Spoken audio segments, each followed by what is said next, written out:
series of my work is about the people I photographed on the street.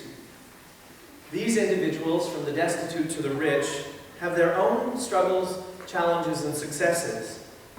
My intention is to capture each person's essence, or the spiritualness, which enables us to relate to each other through the language of humanity that knows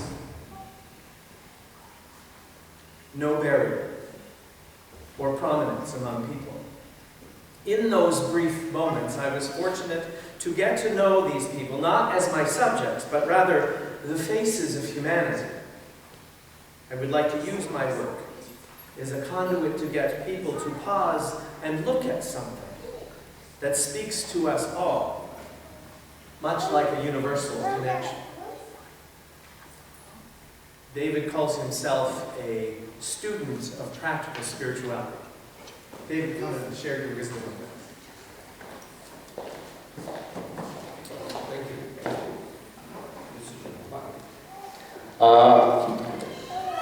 May I ask you to close your eyes for me, please? And I just lead you to a very brief meditation. Take a deep breath. One. Another one.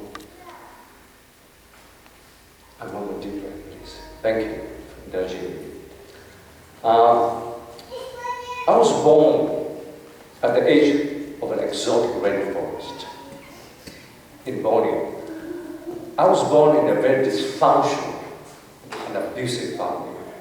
But my saving grace at that time was that I was introduced, or rather exposed, to a tribe, the natives of Sarawak. They were called the Dayaks. They, to me, represented the very essence of humanity. They were living their lives in your face spiritually, and yet they did not know the word spiritual as we now call it. You know, I noticed in these Dayaks, there's a sense of joy in them. That joy allowed them to live in the forest swiftly. They were not encumbered by the excesses that we are now encumbered in our lives. They were never worried about where to get money to pay for mortgages. There's no such thing like this. And yet, I was told, probably by my mother, that the natives were different. They were less important than we were. I said, why? Why? Because they were not born with any, according to any calendar. They have no houses where they were born. And the skin were different. I remember looking at them, trying to figure out what is the difference between them and me. I could see no difference. I thought there was something wrong with me. Because they could speak like us, they could cry like us. And the natives, they were living joyfully, they were living with joy. Now, I use the word joy. Joy is not a word I chose because it sounds good. Joy is an inner feeling, it's a feeling word that comes when we feel aligned with the God inside, or with the Spirit inside. Joy is like a tree that grows inside us. It gets stronger as our aligned to the Spirit or to the divine or to God gets stronger. Now, when the government stepped in and took away the forest, the Dayaks had no way to go. So they were asked to adapt a new lives that they were totally unprepared for. First of all, they didn't know they had that balance, that joy that they had to begin with. And that brings back to me. When the forests were taken away from the Dayaks, and the Dayaks had no way to go, I found myself lost. My memories, everything. So when I embarked on my spirituality over 20 years ago, I met a very powerful, very kind woman who saw something in me. She told me I have a sense of redemption. Even though I was insufferable and miserable to be with, I told her I want to learn spirituality. And she told me that spirituality starts with love. I said, how do you love someone whom you don't like? Well, she said, love begins like this. Love is doing something that gives life or provide life to other people. Enhance their dignity, their well-being. That's love. Without love and justice, as well, what's justice? Justice is to see that love is shared, is given to everybody. That's justice. But then I was so self-involved myself for all this time, 20 years. And I learned something through a prayer that said, seek to understand, not to come to. Because I always was so seeking to understand how people must understand me. Otherwise I feel offended. The forest will be taken away, support me.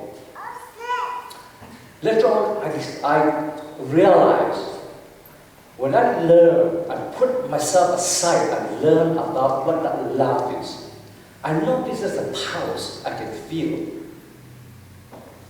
A pulse that we all can feel when we close our eyes and put our thought aside, that feeling of peace inside. That feeling of peace is a power that comes to us. That's how I will take my photograph. When I decide to take those images, I listen to the powers that lead me there and say, this is a person. Don't look at him because he's bad. Don't look at him because he's poor. Don't look at him because he's homeless. And don't look at him because he's rich. He is one of us. That is the face of humanity. Now, I also learned that in order to understand the sense of humanity, I must learn to understand that in myself. I cannot understand that through you. Every time I do something, I remind myself. Now, we all have failures, we all have mistakes. We do that all the time, every day. But my challenge is not to punish myself and not to feel guilty for what I have done. Because we are learning. In the process of life, we are bound to make mistakes. Now, when people ask me, you must have thousands of pictures in your story to display. I said, no, I don't have thousands of pictures. I live my day moment by moment. Because in that moment is where peace is all about. I do not look for the outcome. If I look for the outcome, I always trip, I always stumble, always, all the time, without fail. Because humanity is built moment by moment. And the purpose of humanity for me is to create a civilization, a culture that is very peaceful, that is conducive to preserve our dignity.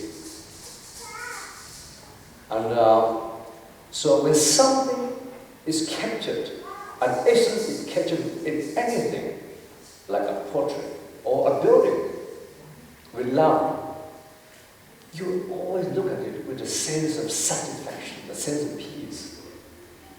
When you see that, that is humanity being captured. And for me, that sense of peace is very important. That's the most humblest way I can share my life and my work. Through my portraits. I thank you very much.